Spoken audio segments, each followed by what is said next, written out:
So last month, my friend Brian decided to start a movie club, which sounded like the perfect excuse to eat popcorn and pretend we were film critics. At first, it was great. Every Friday, a bunch of us would gather in his living room, argue over whether Die Hard counts as a Christmas movie, and then fall asleep halfway through some indie film about a guy who falls in love with his own shadow. But Brian is one of those people who thinks spoilers are a crime against humanity, so he made it very clear, no spoilers, or you're out.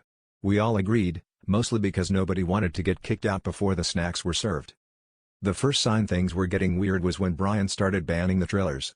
Even the official synopsis is a spoiler, he insisted, so we weren't allowed to read the back of the DVD, look at the cover art, or even mention the genre.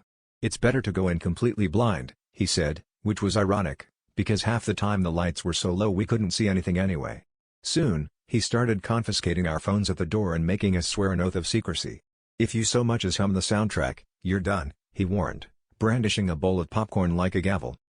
By week 3, things had escalated. Brian announced that simply watching the movie was a form of self-spoiling, because, in his words, once you know what happens, the magic is gone. So instead, we sat in his living room in total silence, staring at a blank TV screen while Brian nervously paced, occasionally shushing anyone who dared to cough. Don't even think about the title, he hissed at one point, after someone asked if we were at least watching a comedy. Last Friday, I showed up to find Brian had taken things to the next level. There were no chairs, no TV, and no mention of anything even remotely related to cinema.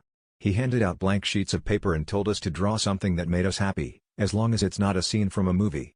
When I asked him if this was still a movie club, Brian just sighed and said, "It's not about movies anymore. It's about preserving the purity of not knowing." So I guess we're not a movie club at all now, we're just a group of people committed to not spoiling each other's fun.